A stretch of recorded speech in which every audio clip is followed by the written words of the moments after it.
Here's what you missed on Phathead and Cande in the morning. Weekdays 6 to 10 a.m. on My Country 96.1. My Country 96.1, Phathead, Cande Roth. You know, you asked me off the air, what did I do yesterday? You're done. You're tired of talking about yourself as we did earlier. Yes, I've grown topic of me. Yeah. Let's see. You were supposed to find out a couple of things. What? Is your father left-handed?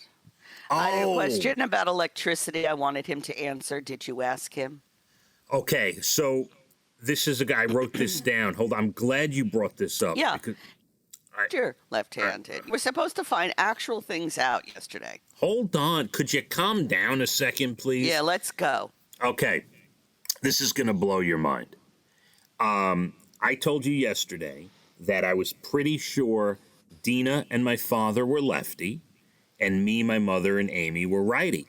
What if I told you that my family has more lefties than righties? Kid? Oh, what have you learned? Amy, Dina, and my father are all lefty. Oh, all the kids got the left hand, except you. And me and my mother are righties.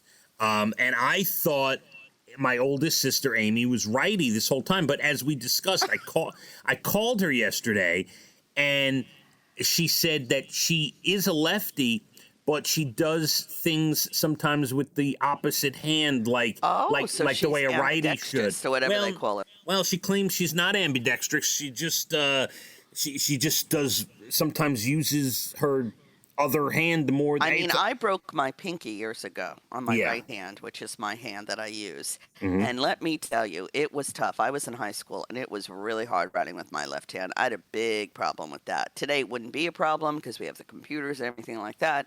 But back in the day, you had to hand in written assignments, and it was tough. I also learned yesterday, I went to BJ's yesterday, Cande.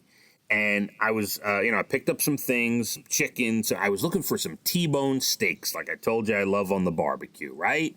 And I spoke to the butcher because there was no T-bones in the case. There was a lot of meat.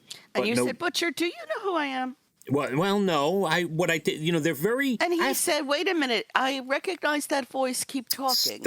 Stop, kid. By the way, there's a deli woman. Which I don't get my deli at BJ's because it's not Boar's Head. But there's a deli woman at BJ's that knows us from the radio, loves the show, Cande. Mm-hmm, so big shout out to her. Okay.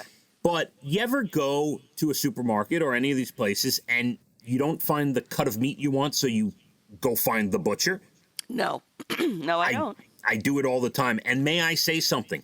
To all the meat packing people and the butchers and everyone in the meat department at these places, and I've done this at numerous supermarkets and big box stores like I did yesterday at BJ's, they are always so accommodating, Cande.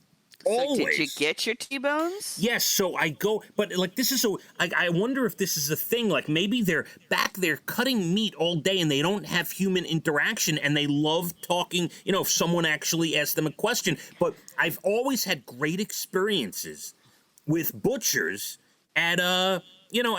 I know what you mean. I used to live near a butcher, and I loved it because you could go and you could get 2 hamburgers or 3 hot dogs or whatever you wanted. You didn't have to buy a big package. And, they're very enthusiastic to help you. I mean, it's their job. They love it. So I'm standing outside the window. There's a clear window that you could see back to the guy cutting the meat. And I'm standing there, and I'm waving. I'm waving to get his attention. Hello. Yeah.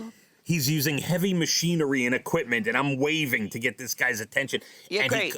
He comes out. He couldn't be more accommodating. I said, listen, sorry to bother you. There's no T-bones. Me and my wife, we love to barbecue the T-bones. It's our favorite steak. He goes, there's plenty of porterhouses. I said, oh, is that, what's the difference? He goes, there is no difference except it's a little thicker cut. And he starts to go into this whole thing how when he was cutting the meat, he couldn't cut T-bones because of the way the meat and the bone was situated. He says, I couldn't get a good T-bone out of it. It's all porterhouse. He said, but there is absolutely no difference other than the fact that the porterhouse is a little thicker. It is the exact same cut of meat. If you can't find a T-bone, go for the porterhouse. Look at you. And he was so excited. I thought the T-bone had a little bit of filet mignon on the end. Am I wrong? You're asking the wrong guy, okay? Anyway, so you got your porterhouse. Yes. And barbecued, and it was fantastic. It was amazing. Good. I'm so happy for you. And even better, now I have, I have my colonoscopy guy, Dr. Buscaglia. I have my goodness. barbecue Red meat and a Tom. colonoscopy guy. I don't think they go hand in hand. We got Microbrew Steve. We got all these characters. Now I have a butcher. I got to find out his name. I got the BJ's Butcher. Did you ever think of picking up some fresh ribs at your friendly butcher and bring them over to your friendly griller, Tom. Yeah, I should actually. I should drop them off and say, Tom. And then you could say, Tom, I talked to the butcher. I'm going to tell you what he told me. He was so accommodating. Yes. And he told me the difference between this rib and that rib. So I brought you these. Can you make them for me? Sure, Phathead, have a beer. Well, what if I say, here are the ribs, Tom. It's a little too humid out for me.